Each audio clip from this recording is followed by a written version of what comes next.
Hi, everybody. This is Alan Cockle with ABC, former hitting coach for the Colorado Rockies and the Seattle Mariners. We'll take a look at your video this morning. Avery, you do a lot of things really good. I like the rhythm that you have here in your load. I like the looseness in how you prepare yourself to get ready to see the ball. We're going to talk about a couple things that are important to me. First of all, balance for me is critical throughout the whole process from setup through the finish, and balance for me is keeping these knees inside the feet and keeping that head inside the knees, and at no point do we want to sway outside the knees outside the feet or the head outside the knees. So when we'll run this forward, we're going to take a look at the next phase, which is the load up phase. The load up phase is when we get to the toe touch area. Okay, so I'm going to run this forward to toe touch. Okay, now there's different phases. You can see here your knees have stayed inside your feet, your head's still inside your knees, so we're good there.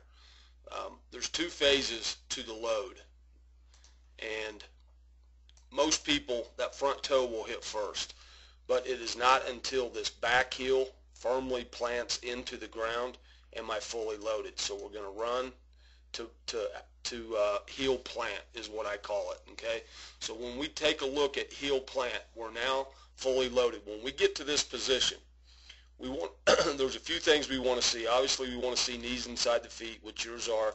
We want to see good equal bend in both knees. Okay, there's a little bit more in the back than there is in the front.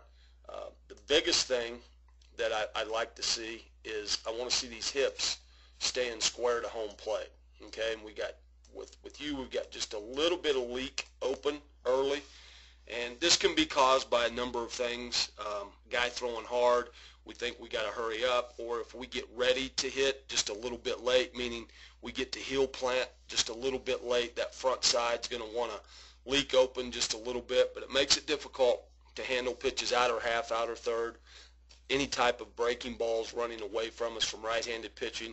So the thing that I always try to measure is where are we when we get to heel plant.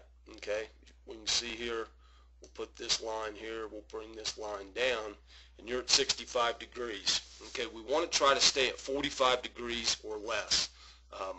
Anything more than 45 will generally cause this front hip to want to leak open just a little bit early. Okay, and as I said, a leaky front hip makes it difficult to handle anything outer half, outer third, and anything changing speed. So if we can get this more to 45, that's going to take care of that.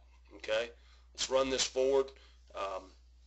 We've got two moves to the ball. One is with the lower half, and that is the direction to the ball and the drive through the ball. Okay, so the lower half, for me, I want to try to drive this knee right here. I want to try to drive it to the inside part of this front leg. Basically, I'm transferring all the energy that I stored up on the inner part of my back leg in my load. I'm transferring that weight into my front side. Okay, the next move is a hands move. Okay, and you've probably heard this term. We're going to drop the elbow into the slot next to the rib cage and the back hip.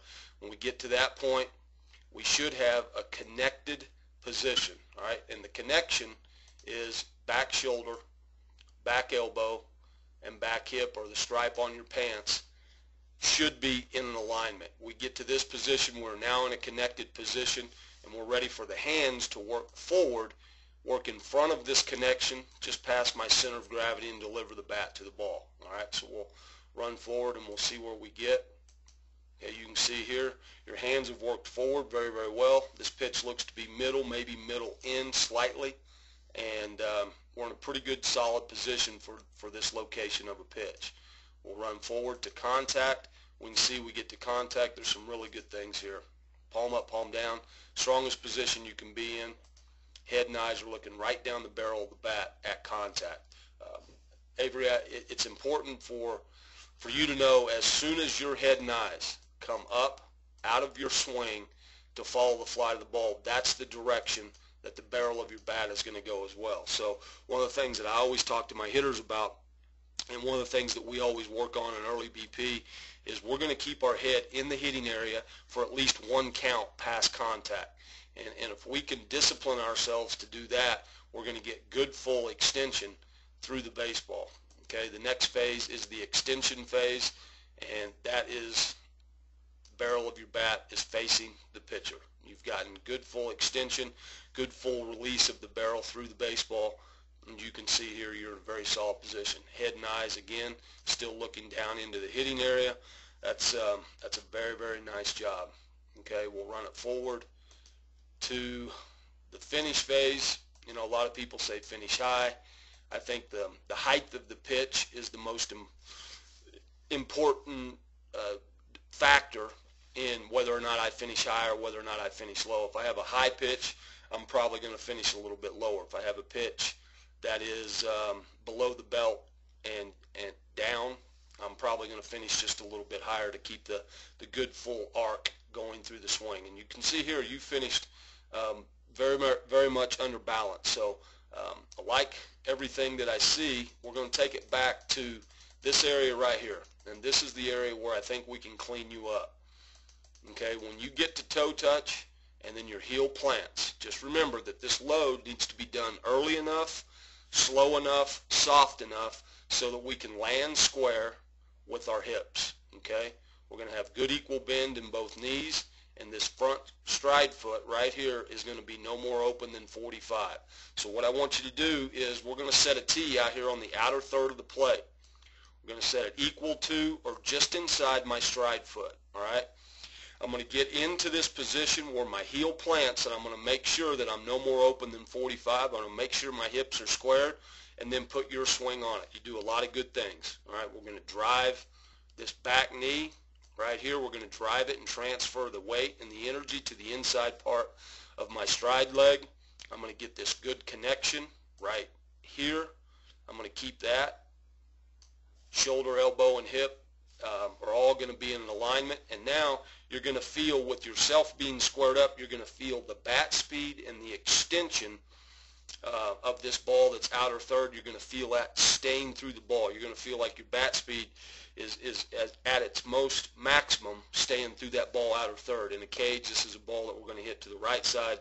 On the field, this is a ball that we're going to hit through the second baseman or into right center field with a backspin line drive. This is a drill that I do with my guys all the time, and it's a very, very common thing that you see. Front side opens quickly, front side wants to start the swing, and we're a little quick. We're a little quick off the ball that is outer half or outer third. So I do know that this drill will help you, and you just want the barrel to feel like if you were to throw the barrel through contact or past contact, that barrel is extending. That barrel will fly out of your hands and fly into right center, okay, on this particular pitch. But again, it's this stride foot that's a little bit too much open that causes this front hip to want to be just a little leaky and a little quick, opening up that's going to expose the outer half of the plate. All right, bud? Thanks for coming to our camp, and good luck.